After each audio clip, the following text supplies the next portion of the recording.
Kabimba, nous sommes à 60 km de la ville de Kalemi, province du Tanganyika. C'est dans ce chef-lieu du territoire de Kalemi qu'a poussé cette merveille, la cimenterie des Great Lakes Cement, GLC. Bruce, il y a quelques mois, ce n'est qu'en juillet 2021 que cette société a lancé les travaux de construction de l'usine et voici à quoi cet espace ressemble aujourd'hui, moins de 2 ans seulement après. Soucieux de voir le développement de la province du Tanganyika devenir une réalité, Alex Kabinda, notable et fils du coin, est parti à la découverte de cette infrastructure qui défie toute concurrence des entreprises œuvrant dans son secteur en Afrique centrale, de par sa superficie et son investissement. Dans notre enfance, nous avions connu Interlac et aujourd'hui, nous avons une très grande cimenterie. C'est la plus grande cimenterie d'Afrique centrale aujourd'hui que nous avons dans le Tanganyika. C'est une cimenterie qui est construite dans les normes technologiques les plus développées. Nous avons aujourd'hui une cimenterie vraiment développée où finalement tout est électronique. Lorsque tout le matériel arrive, le charbon, le calcaire, etc., tout est conduit électroniquement. Dans le Tanganyika à ce jour, presque toutes les grandes sociétés ont disparu et la province n'a que l'histoire à raconter aux générations actuelles. Du coup, les antivaleurs élisent domicile dans le chef de la population, les jeunes sacrifient à leur triste sort, pas d'encadrement professionnel, bref, la vie de plus en plus précaire. Nous avions ici la Filtisaf, elle est morte. La SNCC ne fonctionne plus. La pêcherie qu'il y avait ici dans le lac ne fonctionne pas. Le Kotanga là-bas ne marche pas. L'agriculture, c'est Caen.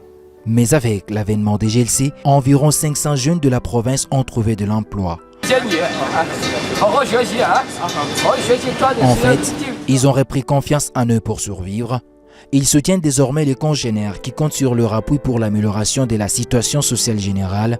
Ils sont bénéficiaires d'un encadrement professionnel pour être à la hauteur des besoins de la société. Les Chinois veulent que les fils du Tanganyika puissent apprendre cette nouvelle technologie et qu'ils puissent eux-mêmes le prendre en charge. Donc c'est quelque chose d'extraordinaire parce que les gens n'y ont jamais été, mais il faut y aller pour voir. La cimenterie GLC a la capacité de produire plus de 1000 tonnes de ciment le mois, une potentialité énorme pour contenir les besoins en construction de la province. De par les avis techniques, le ciment de GLC produit à Kabimba, dans la province du Tanganyika, est de loin plus performant que plusieurs autres marques importées et vendues sur le marché local. Sa force réside sur quelques caractéristiques suivantes. Une faible chaleur d'hydratation pour limiter sensiblement la fissuration, une grande résistance finale de la partie du mortier ainsi que du béton, un faible retrait des fluages, faible perméabilité de l'eau jusqu'à des valeurs d'étanchéité, bonne résistance aux sulfates, chlorures et d'autres types d'agressions chimiques, une bonne protection des armatures contre la corrosion, une bonne réduction générale de la teneur en hydroxyde de calcium dans le béton, ce qui lui confère une amélioration de la résistance du béton aux eaux douces. Le ciment de Kabimba n'est pas livré sur le marché avant de subir une évaluation chimique grâce à ces laboratoires construits et équipés par GLC dans les installations de la cimenterie. Les Congolais et fils de la province sont à l'œuvre dans ce département essentiellement technique et sensible de l'usine. Mais hélas, depuis le début de l'an 2023, la société est interdite de produire, voire de commercialiser le ciment dans le Tanganyika et partout ailleurs, une décision prise par le gouvernement provincial pour principalement une raison. La société ne devra pas vendre son produit au même prix que le ciment importé et donc le prix du ciment des GLC doit être revu à la baisse en faveur de la population qui devra tirer profit de cette usine qui produit localement. Et depuis, la province traverse une période de rupture de stock en ciment. Le prix galope en conséquence. Le sac de ciment vendu à $12,5 avant la prise de décision est aujourd'hui négocié à $15 à peu près. Une décision a été prise que je n'ai jamais vue en tant que décision administrative. Ça signifie que tout est verbal. On a dit, vous arrêtez de produire. Les gens, par respect pour notre autorité, ont arrêté de produire. En réalité, c'est simplement une incompréhension que je pense que des personnes peuvent trouver une solution objective, positive, dans l'intérêt de la province et dans l'intérêt de la République. Visiblement, la solution est ailleurs. En lieu et place de l'intransigeance du gouvernement provincial sur la situation, la diabolisation de la société par des déclarations médiatiques loin de la réalité, la politisation de cette affaire, cependant commerciale dès le départ, la concession de la société vis-à-vis des préoccupations du gouvernement, les parties prenantes sont ainsi appelées autour d'une table. Si le ciment est moins cher, pourquoi pas? On sera content.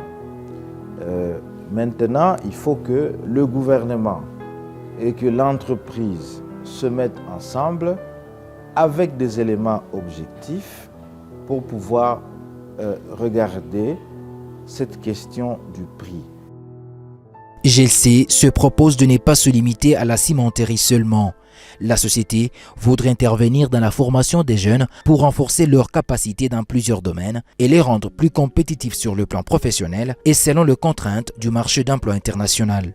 L'objectif poursuivi dans cette optique est de voir des jeunes de la province du Tanganyika occuper des postes de responsabilité au sein de la société dans ces différents groupes à travers le monde. Ils ont réhabilité la route, une route qui était difficile, il fallait faire 3 heures pour aller à Cabimba. Aujourd'hui, en 1 heure, vous pouvez y aller. Donc, ils ont vraiment réhabilité la route, construit d'autres, des ponts, etc. Donc, c'est quelque chose de très positif. Et ce qui est encore très, très impressionnant, ils sont en train de construire, je l'ai vu, des bateaux pour le transport, évidemment, du ciment. Et ils ont investi sur un nouveau port qui va être à Cabimba.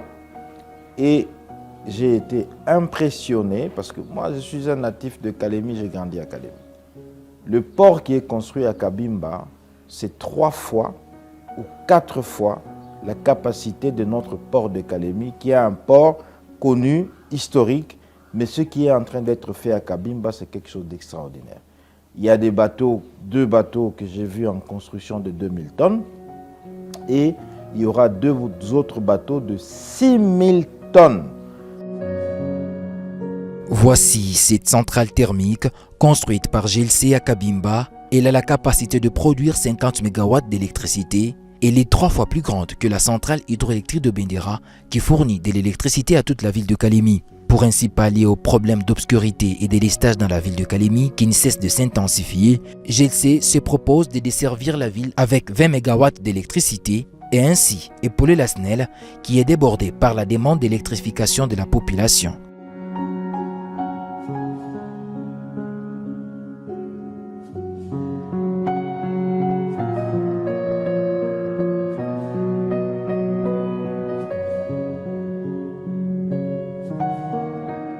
Monsieur le Président de la République, avec ma déférence et tout le respect, nous sommes au Tanganyika. Nous avons entendu que vous allez faire la prochaine conférence des gouverneurs dans notre province. Nous avons une compagnie qui est fermée par une décision verbale. Nous avons entendu des personnes qui ont pris à partie notre président du Sénat. En tout cas, ce n'est pas correct. Et ce n'est pas vrai ce qui a été dit. Protégez-nous dans l'intérêt de la population et même dans l'intérêt de notre propre gouvernement provincial. Nous vous demandons, Monsieur le Président de la République, aider notre province à simplement, c'est une seule société. Le fonctionnement de cette société demeure la seule voie possible à prioriser pour garantir le développement de la province du Tanganyika et ainsi améliorer les conditions sociales de la population.